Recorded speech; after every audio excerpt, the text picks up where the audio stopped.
Poke the Bear is powered by Prize Picks, the exclusive daily fantasy partner of the CLNS Media Network.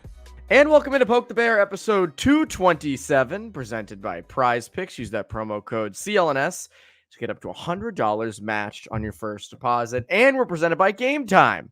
Use that promo code CLNS to get $20 off your first purchase. Terms apply. I'm Evan Marinofski. That is Conor Ryan. Connor, what is up? Evan, I'm doing well. How you doing? Doing great. Doing great. I must ask, Connor, how was the Rainforest Cafe? I mean, it was fantastic. Let me tell you. Where else can you go where you got chimpanzees just like hollering around above you? You got the little crocodile. You can throw some pennies in there because people just carry pennies on them in 2024. You got like a bar out front. Let me tell you. I was smitten with I went to the Cheesecake Factory. That's another sponsorship. Don't want to get them messed up. Oh, we'll cut this. Evan, please. Yeah, take it out. We can't. We cannot get. Be pissed. We can't get Rainforest Cafe with your new sponsorship. We cannot get Rainforest Cafe angry and talk about other places. But going to the Cheesecake, I did it again. Oh my God! All right, you've lost the sponsorship. Yeah, all right. Well, it lasted 3 days and now it's gone. So much for the lemur lasagna, Evan. Damn it. Damn. Got cheesecake on my mind. I'm so sorry. The menu's so big. You're still running through it. So big. It's like the Old Testament, just rolling through all those pasta dishes. There's so much to parse through. But yes, you were down in Florida for games 1 and 2. Any cool adventures? Any cool stories from your endeavors? I mean, let me tell you. One, place is hot as hell, 90 degrees. And so I think everyone's been to Florida. People have gone to like Orlando, Disney, and it's always kind of a novel thing. You see the little geckos running around, and they're all over the place. But it's so different from what we have up here in lovely New England.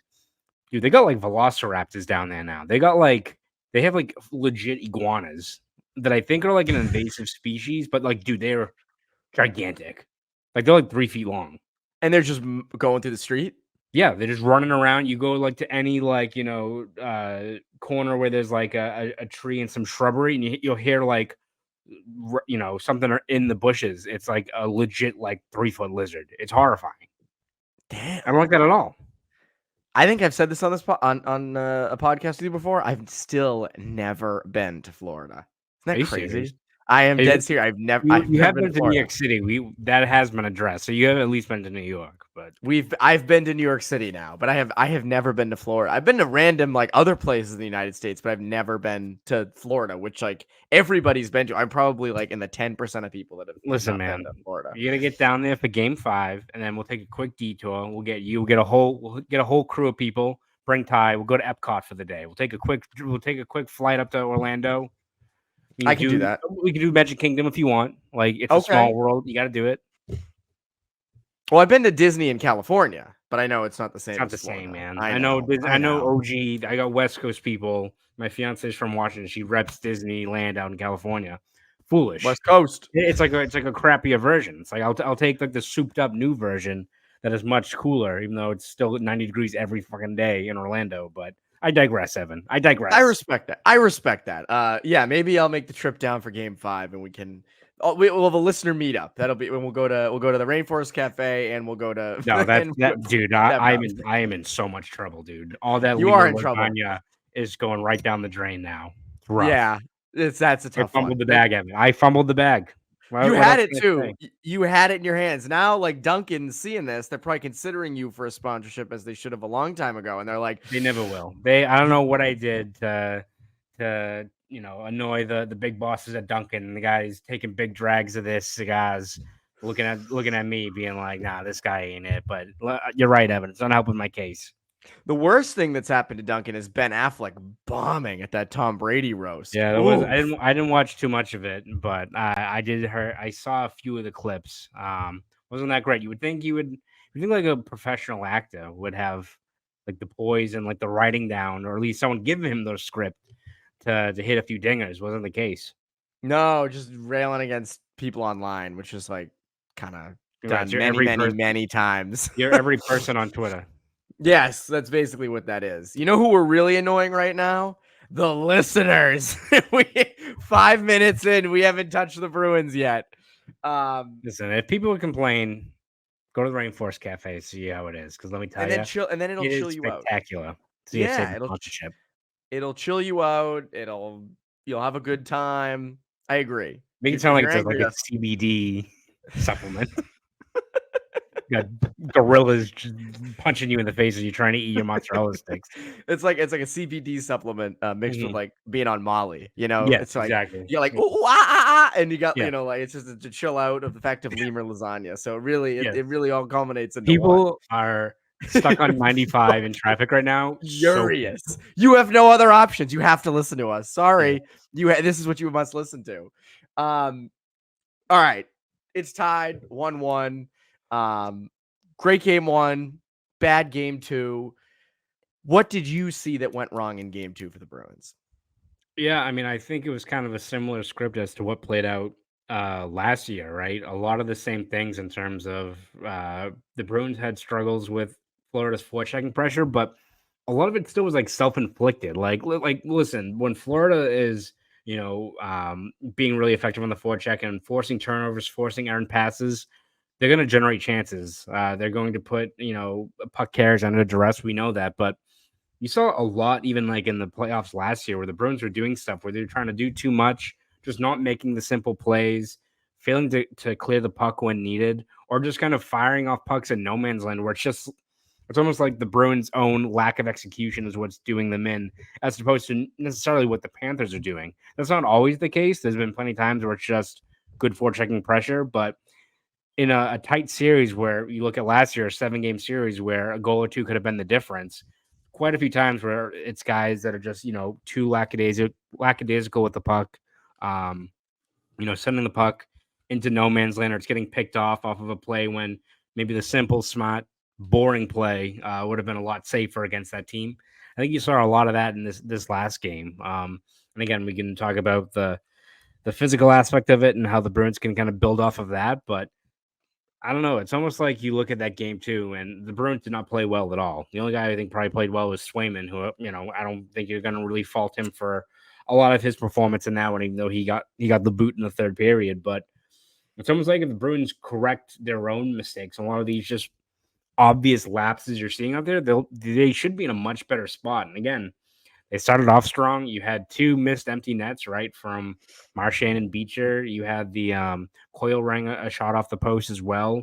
And again, it's all about execution and critical moments, catching in on those chances.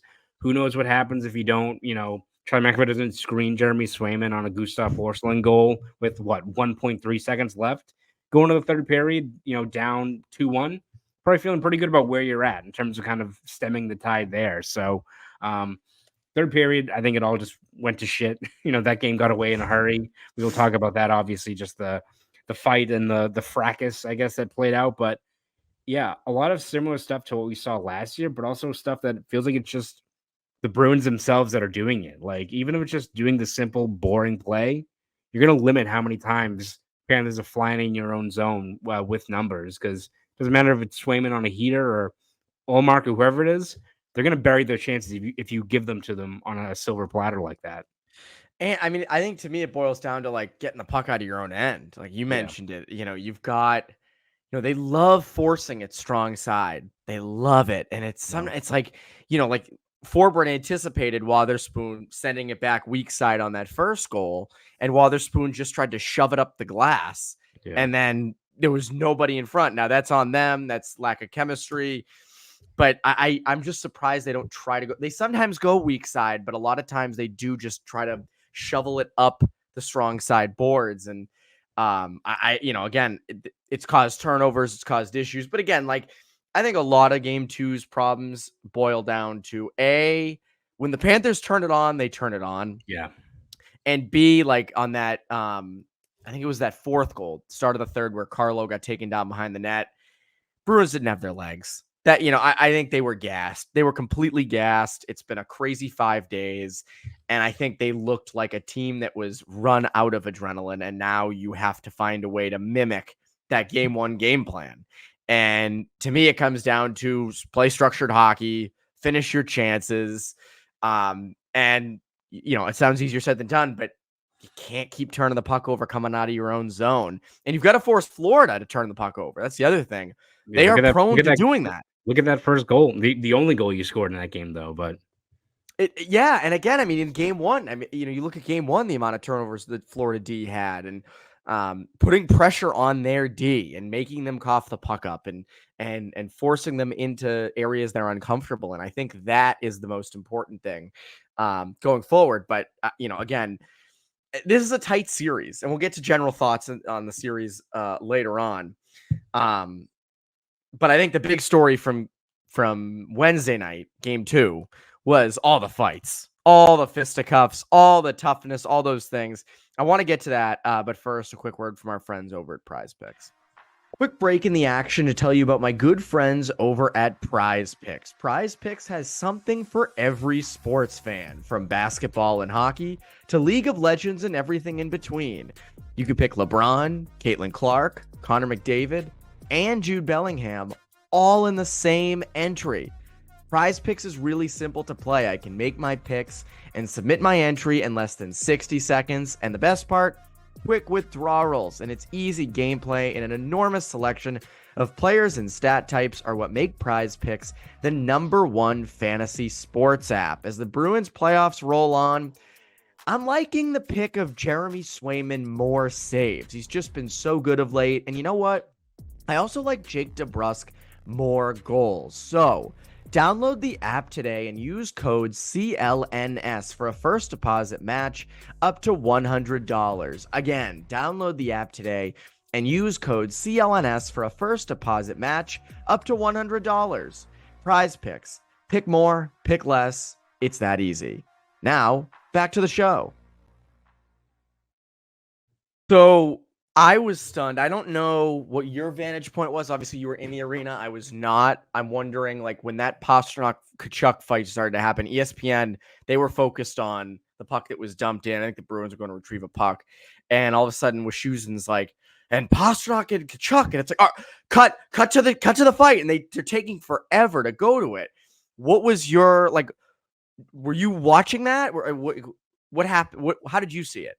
I mean, let me tell you, Evan, it's going to be a really boring story. But at that point of the game, all like the writers were down in the pressing waiting. Damn it, I forgot about that. We thought that, one, the elevator is not very fast at Amerant Bank Arena, which I had to catch myself multiple times being like, what is the name of this facility? Because it changes every single year.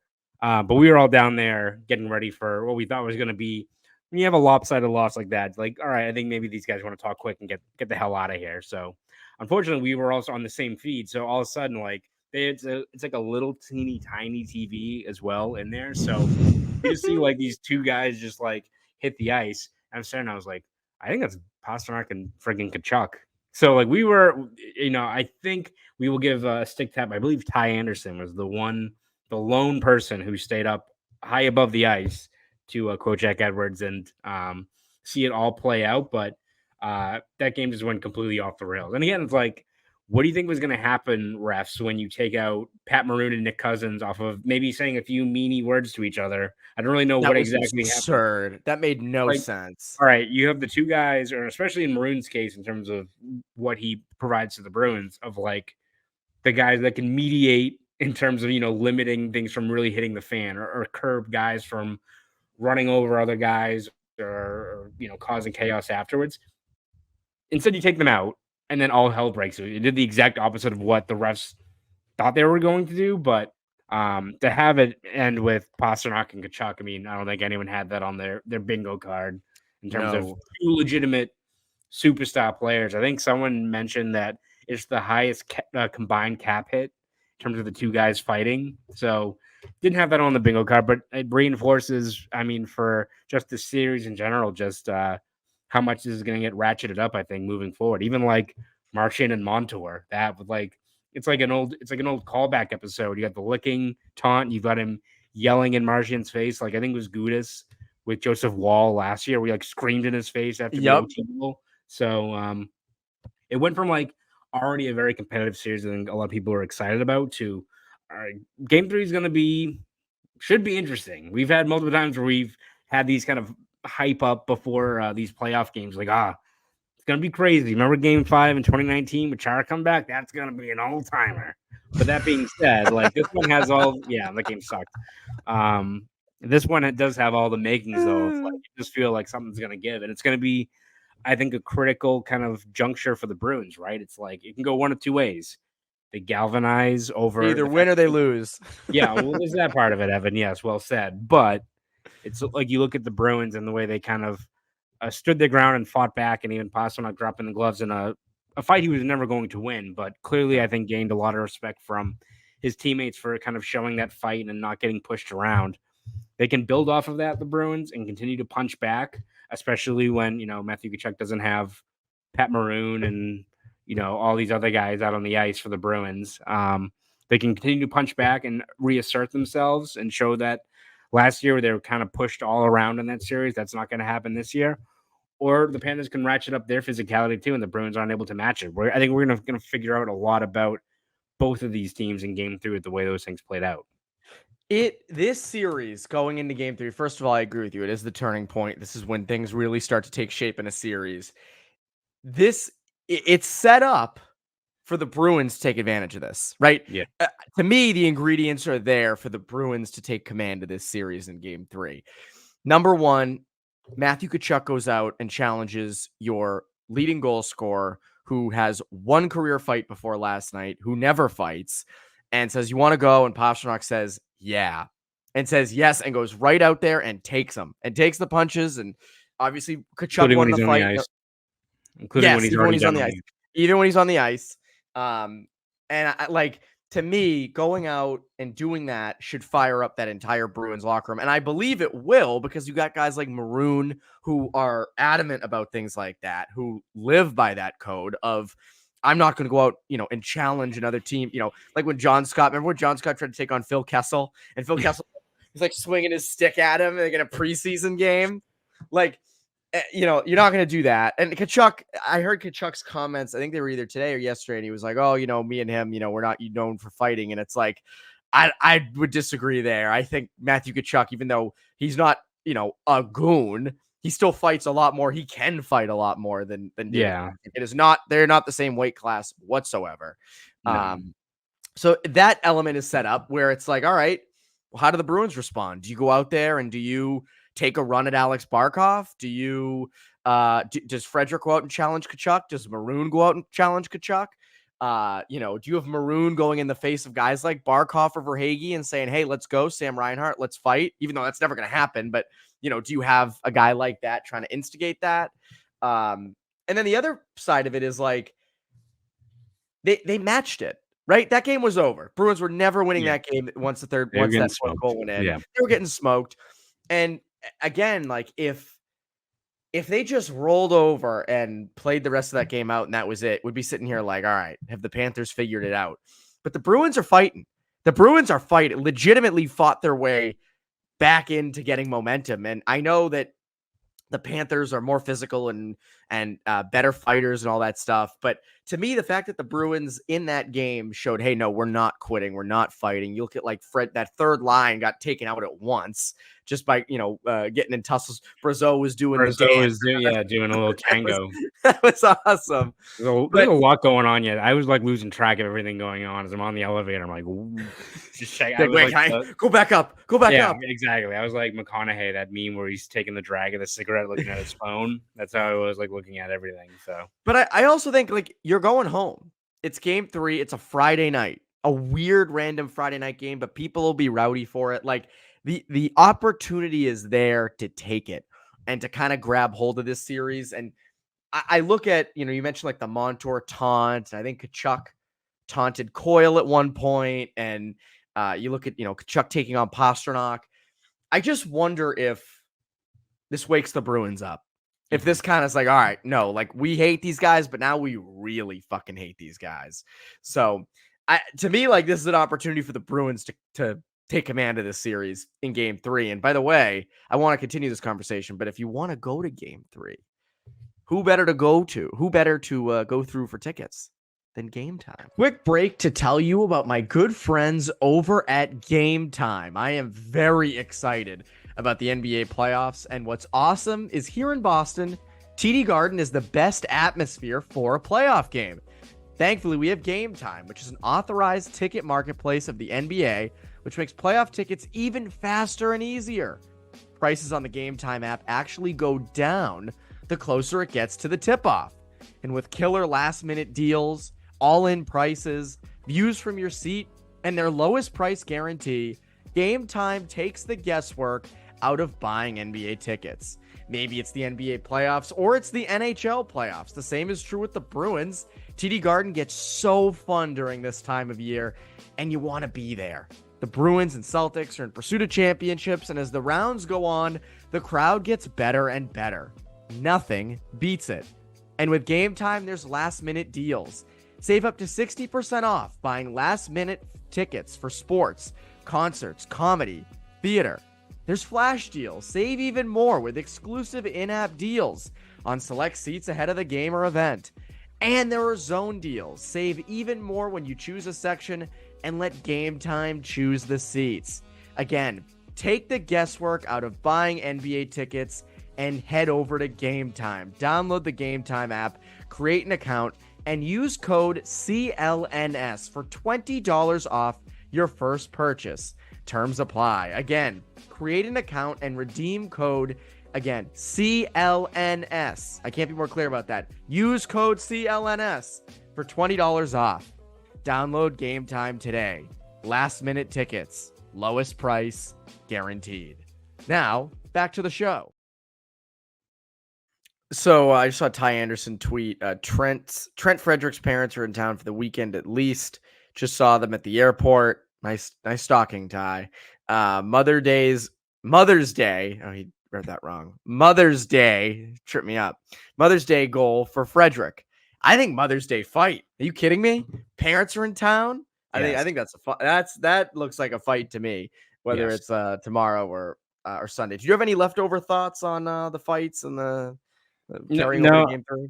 I mean, I think just there's probably a lot of in the moment, especially mixed reaction with Pastrnak of like, oh, I don't want him to be the guy fighting. I don't want that to be the guy that's breaking his hand or getting seriously injured, getting slammed into the ice, or getting punched in the face while you're on the ice. So that's, I think, the obvious concern. But I think you look at how the Bruins have, from what they've been quoted in terms of his response, the tone it sets. I think it's a great move in the moment for Pastrnak. Again, hindsight now, like he's healthy and he's good to go, which is the most important thing. And I probably wouldn't be saying this if all of a sudden he had a fractured hand. But I think when you look at Pastrnak and his leadership and the role that he's kind of evolved in to take on that mantle, and knowing he's probably going into a losing fight against a guy that has, I think, 20 regular season fights on his resume in Tkachuk. Losing proposition there. Your team's already losing. You very easily could be like, screw this. Like, I'm not getting involved in this. Let's get the clock running. Let's get home and start things over. To do that and set the tone when it's not like you need to rally the troops on the bench, all 7 of them left in the game at that point, right? There was nobody left. Yeah, I think we're going to make the press corps start skating later on. So, oh boy. It would have been bad. But I think for Pastrnak to view that and set the tone, and not just for the guys out there on the ice, but for this series, for his teammates, the guys watching from the locker room, building that momentum going to this next game. I think it was a great move by Pastrnak looking at, and again, it all comes down to how they respond. Like, I think Game 3 is going to be critical for both those teams in terms of asserting what they want to get out of this series. The Panthers they've beaten the Bruins before. They know how they want to play. They know how they can kind of get under the Bruins skin. Let's see if the Bruins can respond, because they don't seem to be like the same team that, whether it's because they finally got over the hump against Toronto in this first round, or they just are still very cognizant of how last year ended. They seem adamant about not being kind of pushed around the same way for the second straight postseason. Yeah, I mean, the Bruins got 70 hits in Game 2. They lose 6-1. You don't want to be trying to match hit for hit. But, I also like the Pastrnak stuff was interesting because people are like, oh, you don't want him fighting. And it's like, obviously, you do not want David Pastrnak answering the call for anything. And he didn't have to do that. I mean, if he didn't, we would never have known. It just wouldn't. Like, it just wouldn't have happened. Like, that conversation. There are probably tons of conversations in a game where it's like, you want to go, and the guys are just like, no, I'm all good. Mm-hmm. But I do think with him, like, if he got injured, would we be questioning it? Of course, we would be ripping that decision. But he didn't get injured. He didn't. It was best case scenario for the Bruins. He's fine. He didn't get hurt that we know of, and the team's rallied. So for the Bruins, I think that's best case scenario, and I think that ends up being a win for them. I know he lost the fight. People are like, "Oh, Tkachuk pounded him." It's like, well, yeah. I mean, like, what did you think was going to happen? The fact that Pastrnak hung in there and took it, like, to me, that's a win for the Bruins. I think over. Oh, let me go. I mean, that would be like back in the day, like Sean Thornton or someone better, like that'd be like Nathan Horton, let's say, going and grabbing like Ilya Kovalchuk. It's like, this is not like, I was trying to think of like this of someone, and that was the first name that came to my head. Someone that does need to step up, though, is Charlie McAvoy. Charlie McAvoy has been struggling this postseason, playing a lot of minutes. I know Montgomery kind of alluded to that today of how much he's playing and how much of a horse he's been for them. But just that second goal last night, the third goal, just a bad end of that second period. And then I just, I don't know if he's hurt. I don't know what it is, but he's someone that I think needs to step up in these next couple of games. Yeah, this is the guy that I think desperately needs kind of just a breakthrough performance. And, whether that's a goal, one of those, we've seen it countless times where McAvoy can kind of change the momentum or the tenor of a game with a huge hit. Whether he had a huge hit, I think in Game 4 against Tkachuk last year, which was the game where Ullmark almost fought Tkachuk. People forget about that. I remember this. Very fun game. But he had that. He had Jordan Staal. He popped him up in the Toronto bubble, and that would kind of change the momentum of that game. You'll take like just a perfect 26-minute night, no goals allowed, those things. That's the bread and butter of McAvoy's game. But whether it's a momentum shifting hit like that or a goal, I mean, I think he's gone 27 straight games without a goal, or even like an assist at a critical moment. anything, right? And it's like you kind of look at like Pastrnak, and he mentioned, on, I think it was Behind the B, they had like the audio in the locker room afterwards after that Game 7, and Pastrnak did not have by any means a great first round, right? But sometimes all it takes is that one break to go your way, that one play to get your confidence back, get you rolling again. Because I think Pastrnak was great in both of these games down in Florida so far. Like, he was impacting a lot of play. He was great, I think, defensively in Game 1, was engaged. Yep. And again, sets that kind of tone for Game 3 moving forward with that fight with Tkachuk. So he seems like he's kind of turned a corner and is a guy that we know what he can be. And for McAvoy, it's like, it's the lapses that are just the things that are staggering, right? Like, even probably his worst play was not even one where they scored a goal on it, but it was early. It was before Lustarinen's goal in the third, but he had that, like, it should have been an easy tape-to-tape pass to Lohrei, and he like lofts it ahead. Lindell picks it up, and Swayman has to make a glove save from the slot from Audio slave. Yes, exactly.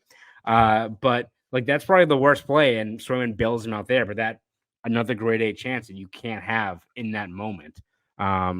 So for McAvoy, is it mental? Is it fatigue? Is it injury? Which, like, I think people are worrying if it's something like that, where it's just like he's not handling the puck very well. But whatever it is, he needs to right the ship in some regard, because you've had a lot of other guys step up, but you can't go very far in this playoff if your number one defenseman, the guy that plays 26, 27 minutes a night in the playoffs, can impact the game in a whole bunch of areas. If he's not operating at 100%, whether that's just his own mental struggles right now, or processing the game, or execution, or injury, whatever it is, you're not going to go very far with him playing at this kind of level right now. I said it on Bruins Beat. He needs a game where you tweet out his whole stats. Those games with like Charlie McAvoy tonight, 6 hits, 4 block shots, +5, like 4 shots on net, 2 assists. Like, he needs one of those nights. But I agree, he also needs, whether it's a big hit, and he's had a couple big hits. A goal. There needs to be something. So I can completely agree on that. We'll make this quick. Who starts Game 3 in net? I think you go Swayman.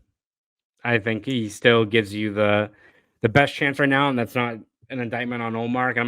I don't care what Ullmark's numbers were in that game yesterday. The same way I'm not really putting a lot of stock into Swayman's play. And again, like, I think there was some miscommunication from Swayman and maybe his defenseman on the first goal, in terms of maybe he should have given the puck to Fulber instead of Weatherspoon, and some things like that. But in terms of like the actual plays themselves, like getting screened by McAvoy on Forsling's goal, McAvoy can't clear the puck on Barkov's goal, has no stick, like isn't there to deny the rebound. Like, and again, that game could have been a lot worse. There was several other grade A chances where Swayman was, when he's that locked in, it's not like he's making these sprawling saves. He's like square to the puck. He's turning aside these grade A chances pretty easily.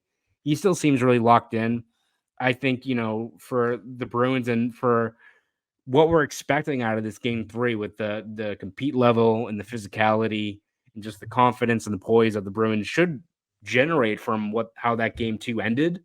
I think you go with the guy in Swayman who's kind of echoes that same kind of sentiment when he's out there on the ice and he's in net. The Bruins have mentioned that, his demeanor is something that can be both calming and also a guy that you get excited to play for when he's competing out there. And if the Bruins are going to set the tone in game 3, I think you go with the guy that has been still locked in for a majority of this, playoff run. Again, the final stat line didn't look great in game 2. His save percentage in the postseason is still, I think, 9.43.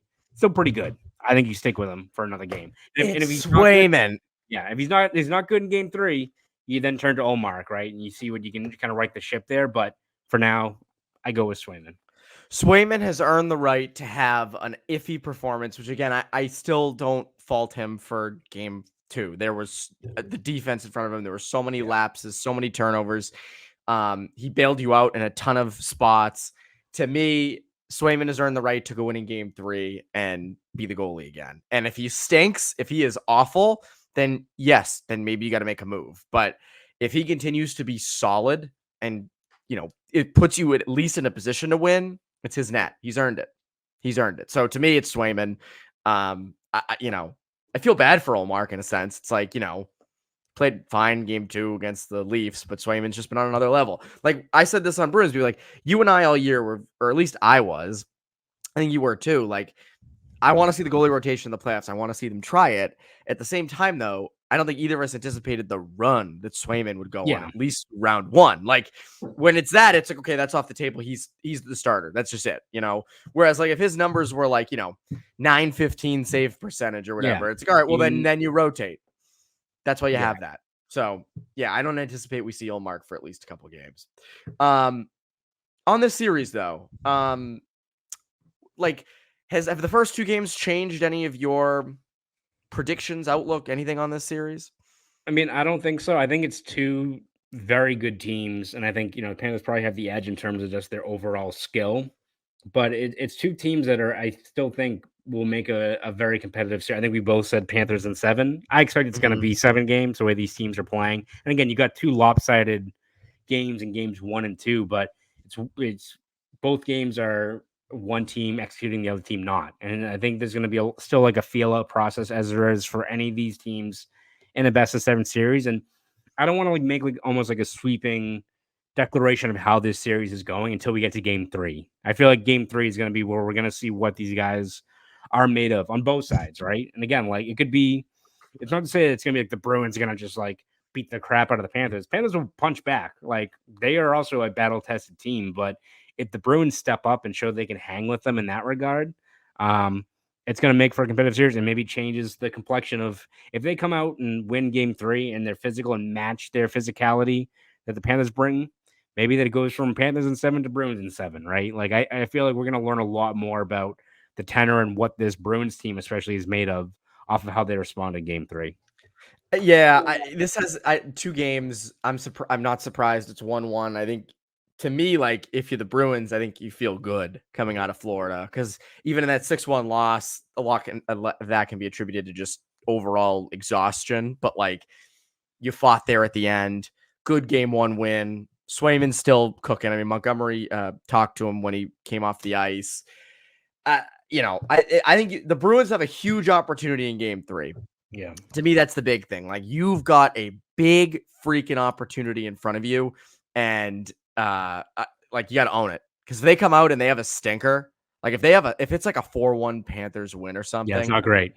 It's like, all right, well, maybe it's less than 7. Maybe it is less than Panthers in 7. But if they can come out and at least have a competitive, at the very least, competitive physical game, this series is going 7. So I agree with you on that. What can the people look forward to from you over at the Boston Globe and Boston.com?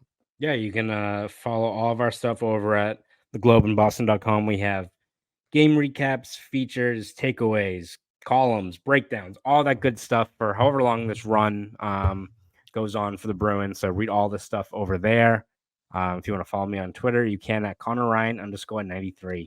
Go do all that. That's Conor Ryan. I'm Evan Marinofski. We're presented by Prize Picks. Use that promo code CLNS. We're presented by Game Time. Use that promo code CLNS as well. You Poke the Bear listeners, have a great rest of your week.